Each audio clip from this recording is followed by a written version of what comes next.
자, 반갑습니다. 배동찬 교수의 맛있는 돈 이야기 배동찬입니다. 자, 여러분 반갑습니다. 2019년과 2021년 하반기까지 집값이 참으로 많이 올랐죠. 한국부동산원의 자료를 보더라도 2019년 10월 달과 2022년 9월 달 수도권 주택 매매 거래량 및 가격 지수인데 어때요, 여러분? 요 곡선을 보니까 우상향, 즉 아파트 가격이, 주택 가격이 상승하였다라고 말씀드릴 수 있겠죠. 그렇다면 이 당시에 어떤 지역의 아파트들이 가격이 급등하였을까요? 한국부동산원의 2022년 9월 전국 주택 가격 동향 조사 자료인데요. 가장 많이 오른 지역은 경기도가 되겠죠. 1.55% 상승으로 가장 높았고, 뒤를 이어서 인천광역시가 1.46% 상승하였다는 겁니다. 그리고 서울은 0.72%가 상승하였는데 서울이 이처럼 오른 이유는 서울 재건축이나 상대적으로 중저가 위주로, 그렇죠. 뭐 상대적으로 중저가 위주, 뭐 노원구, 뭐 강북구 아파트들이 되겠죠. 뭐 강남 아파트들에 비해서 가격이 상대적으로 많이 오르지 않은 지역, 또한 이제 투자 금액으로 놓고 보더라도 큰 돈이 들어가지 않는 지역, 이런 지역, 즉 상대적으로 중저가 지역 위주로 요 당시에는 가격이 상승하였다라고 말씀드릴 수 있겠죠. 여기에다가 인천, 경기도는 교통 호재에 있는 지역과 중저가 단지 위주로 상승. 여기서 말하는 인천, 경기도 교통 호재 있는 지역, GTX 라인 때문에 서울 수도권 아파트, 특히 뭐 경기도 지역 아파트 거의 뭐 GTX야. 얼마나 올랐습니까? GTX 라인으로 해가지고. 따라서 인천 경기도 지역 놓고 본다면 교통 호재 있는 지역과 중저가 단지 위주로 상승. 그래요. 소액 투자가 가능한 지역, 그 다음에 이제 갭 투자가 되겠죠. 전세 끼고 투자가 가능한 지역 위주로 해가지고 중저가 단지 위주로 가격이 급등하였다라고 볼 수 있겠죠. 그런데 엊그제 한국경제연구원에서 이런 보도 자료를 냈죠. 수도권 주택 가격의 최소 35% 이상은 거품이다. 거품 꼈다. 5년간 전국 주택 가격은 23% 상승하였다. 고강도 규제, 부동산 강력한 규제로 인해서 부동산 시장 기능이 마비가 되었다. 따라서 이러한 영향, 부동산 시장 기능이 마비가 됨으로써 주택 가격은 더 급등하였다는 거죠. 주택가격 거품 수준으로 보면 서울은 38%, 경기도는 58%로 극단적인 버블 현상이 관찰되었다라는 겁니다. 너무 많이 올랐다.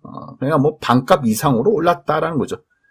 이처럼 주택 가격이 급등하고 거품이 끼게 된 원인으로 본다면 한국경제연구원은 지난 정부의 금융, 세제 등 강력한 규제 정책 일변, 그래요.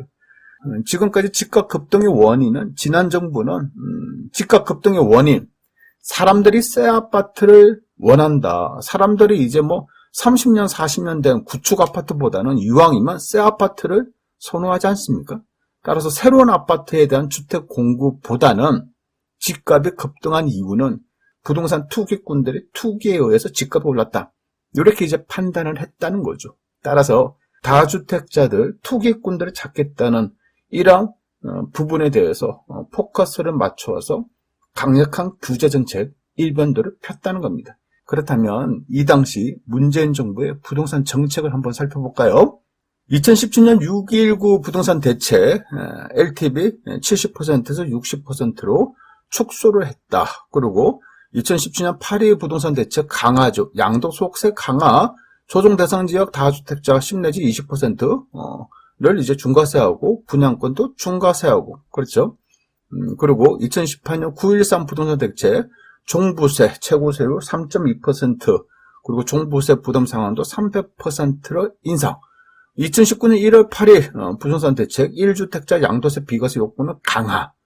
2019년 12월 16일 15억 초과 주택담보대출 아예 금지. 2020년 6월 17일은 법인 소유 주택 종부세도 강화. 2020년 7.10 부동산 대책 3주택 이상 다주택자 해서 종합부동산세 최대 6%, 취득세 3주택 이상인 법인 최대 12%, 양도소득세 조정 대상 지역 2주택자 20%, 3주택자 이상자 30% 중과세. 그래요. 이게 대부분이 규제야. 그랬죠? 처음부터 끝까지 그냥 강력한 투기꾼들 잡겠다고 다주택자들을 상대로만 부동산 규제 정책을 폈다는 겁니다. 그나마 부동산 규제 완화 정책이라고 핀 것이 2017년 12월 13일 주택임대사업자 등록 활성화. 그래요. 임대사업자 등록을 하면 양도세, 종부세, 취득세, 세제 감면해주겠다. 그러니까 완전 엇박자라는 거 아닙니까? 이렇게 다주택자들에 대한 규제를 강하게 때리면서 다주택자가 임대사업자를 등록을 해. 그러면 양도세, 종부세, 취득세, 세금 감면해주겠다. 완전 엇박자, 즉 엉망이라는 거예요. 그러니 이제 다주택자 입장에서는 뭐 임대사업자 등록을 내고 오로지 투자 수익 목적으로 집들을 사모은 거 아닙니까? 그러니 집값만 급등하였다라고 볼 수가 있겠죠.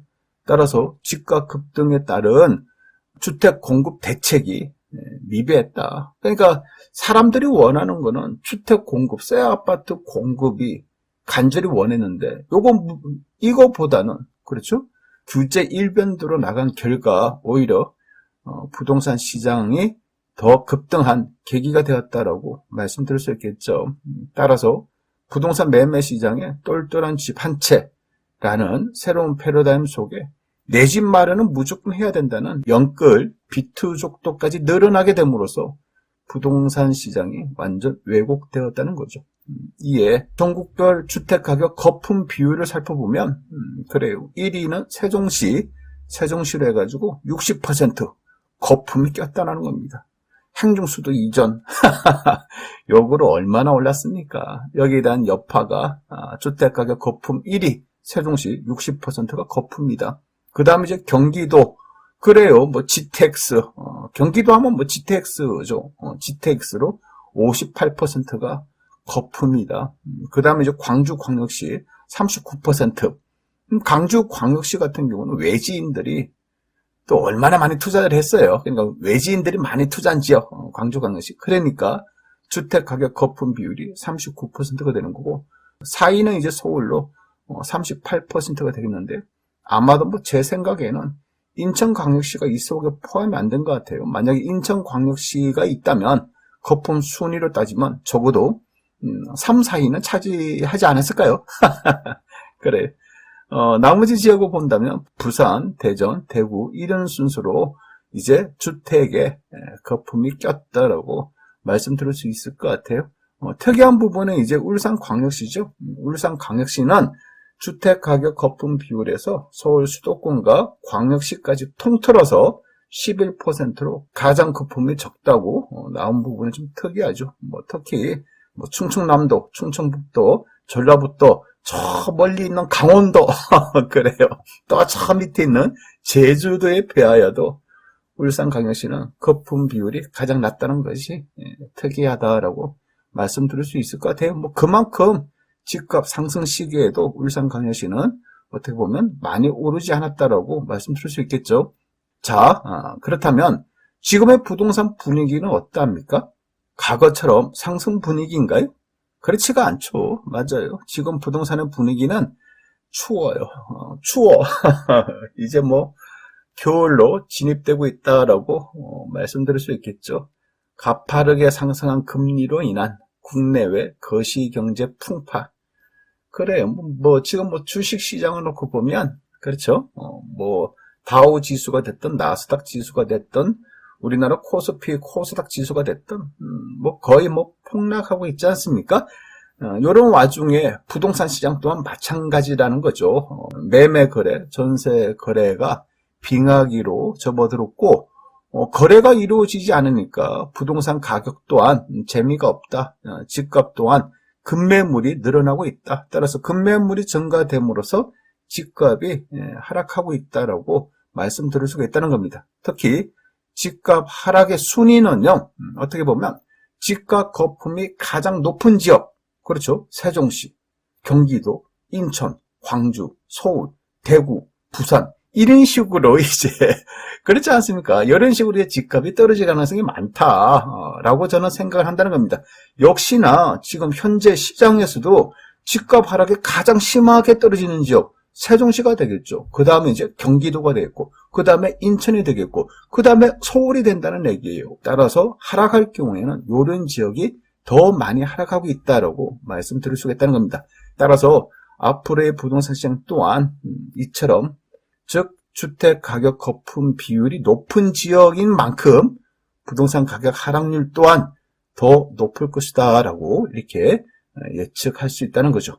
이상까지 배종찬 교수의 맛있는 도움 이야기였습니다. 감사합니다.